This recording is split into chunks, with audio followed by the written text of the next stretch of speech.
Бүгінгі сабағымыздың тақырыбы әлемдегі ірі кітапханалар және істеуді қайталау.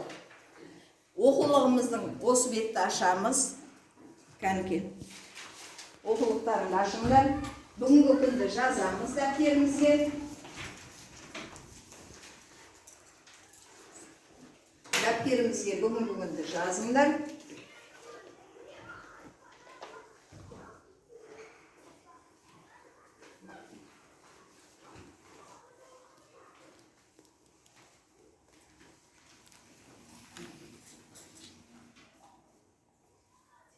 Ал сабақтың мақсаты үстеудің мағыналық түрлерін ажырату, синонимдік қатарларын түрлендіріп қолдану. Сабақтың мақсатынан критерийді қарайық, сабақ мақсатынан критерий шығады. Бағалау критерийлері үстеулерді анықтаймыз, мағыналық түрін ажыратады және синоним табады. Алдымен жазылым тапсырмасын орындаймыз. Кәнекей, жазылым тапсырмасы. Жазылым тапсырмасының алдында жазылым алды тапсырмасы ауызша үстеу туралы 1-2 сұрақ орын айтып жіберейік. Кәнекей, жалпы үстеудің мағыналық қанша түрі бар? 7 түрі бар, дұрыс. Кім атап береді? Әзілхан. Мезгіл үстеу, мекен үстеу, сын қимыл бейне үстеуі, себеп салдар үстеу, күшейткіш үстеу, мөлшер үстеу, мақсат үстеуі. Дұрыс. Мекен үстеуіне сұрағы. Сұрағы қайдан? Дұрыс. Кәнекей, отыра ғой. Мезгіл үстеуінің сұрағы. Арман. Мезгіл үстеуі іс-әрекеттен өту мерзімін, мысалы сұрақтары қашан, қай уақытта. Дұрыс, жақсы. Кәнекей, енді дара және күрделі үстеулер болады, осы мағыналық түрлерінің ішінен құрамына қарай дара күрделі болады, мағынасына қарай 7 түрге бөлінеді екен, сұрақтарын, мысалдарды бәрін білеміз. Ал енді жазба жұмысын жасайық. Кәне.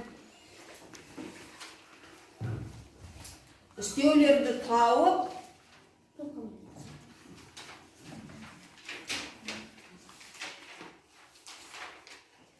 тоғызыншы тапсырма бәріміз ашамыз. 9-шы тапсырма жазамыз. Мәтінді оқимызда үстеулерді теріп көшіріп жазамыз.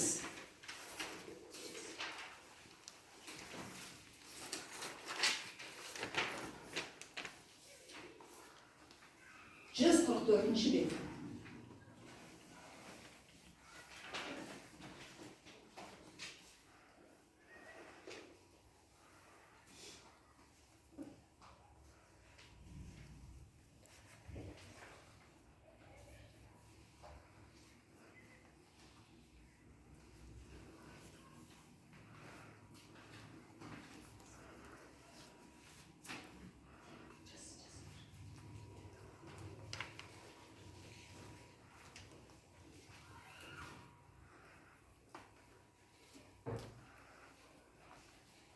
Жазып бар?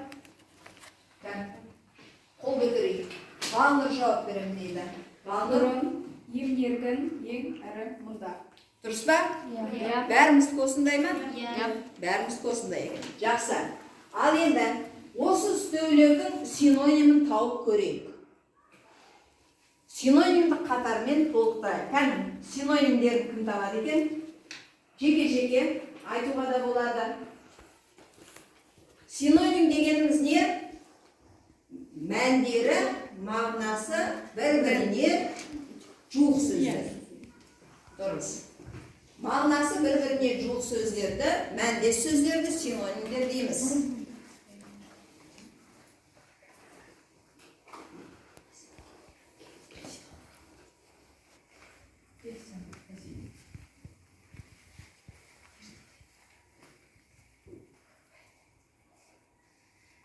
Кәм? Жылдам. Бір-бір үстеуден айтуға да болады. Толғанай бастасын. Бұрын, ертеде Дұрыс па? Бұрын ертеде дейді. Кән? Әсем? Ең тым аса. Ең тым аса. Дұрыс. Қазына? Себеп. Мысал. Себебі. Дұрыс па? Дұрыс емес па? Дұрыс емес, е? Дұрыс емес. Қазына тағы ойлансын, отыра ғой. Балнұр? Мұнда, осында. Дұрыс па? Дұрыс екен. Ірі сөзінің синонимі үлкен, ірі, үлкен деген. Ал, енді бұл үстеу ма? Жоқ. Ірі деген үстеу ма? Әрі. Әрі. Әрі. Иә, әрі деген ол жалғаулықшылау. әрі қарай. Әрі қарай болса, үстеу болады, Иә, иә. әрі қарай. Әрі дегенге қандай синоним табамыз? Бері. Әрі болса, бері болса, антоним болып кетеді. Ал әрі болса, ары жақ, иә? Ал ендігі келесі тапсырмамыз ыстық орындық. Үстеулерді қайталау болғандықтан жалпы үстеуге байланысты сұрақтар қоямыз. Ол ыстық орындыққа қатысатын, былай жасайық, 3 топтан 3 оқушы шықсын, және қарсылас топтар, қарсылас қатардың оқушылары сұрақ қояды. 3-ші топтан бастаймыз ғой деймін. Кән, ыстық орындыққа кім шығады?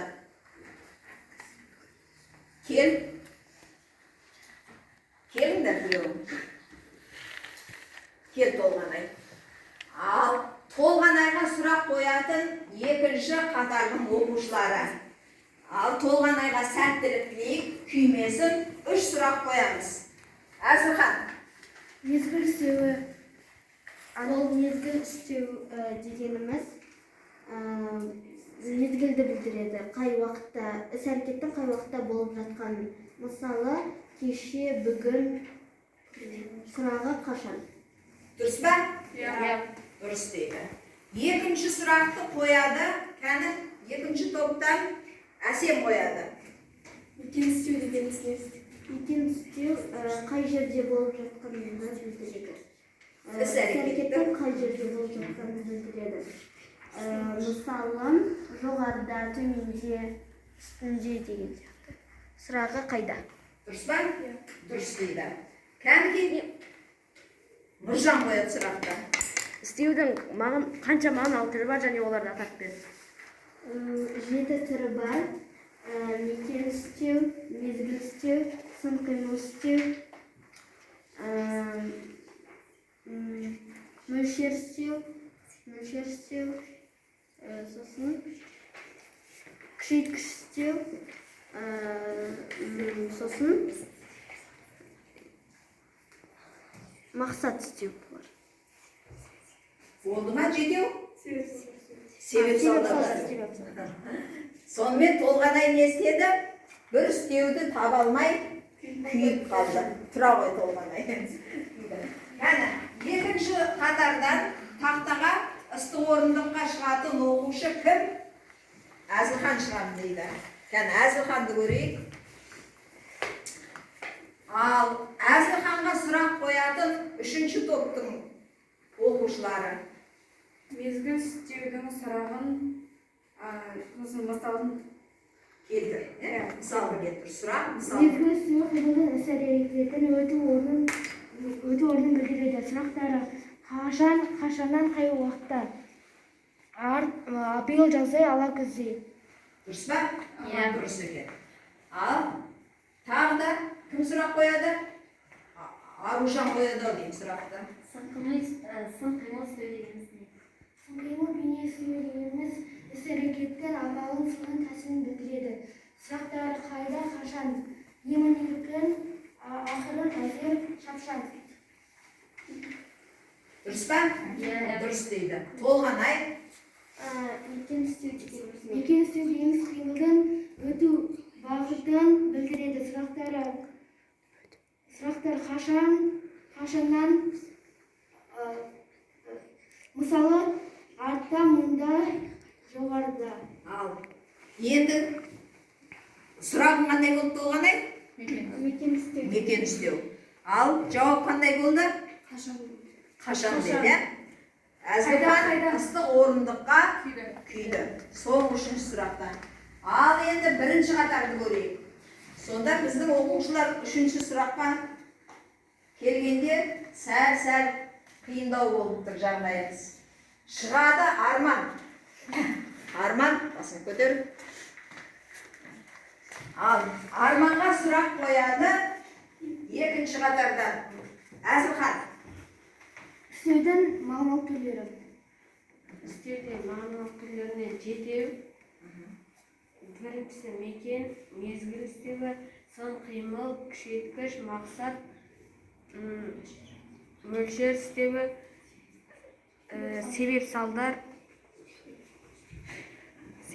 істеуі. Дұрыс па? Дұрыс. Жақсы.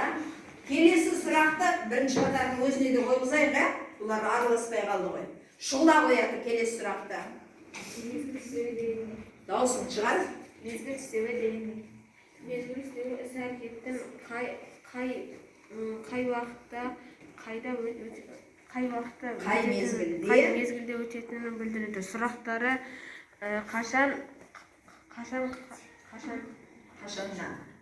Дұрыс па? Дұрыс екен. Кәнекей, үшінші сұрағымыз қазына. Істеу дегеніміз не? істеу дегеніміз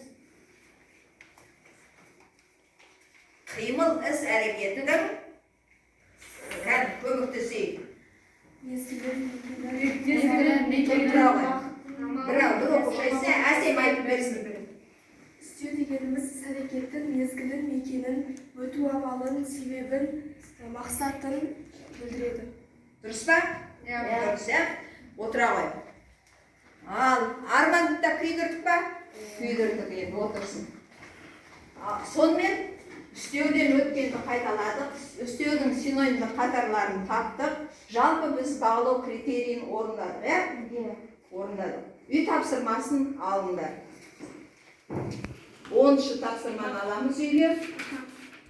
Сабақ аяқталды. Сау болыңдар. Сау болыңыз.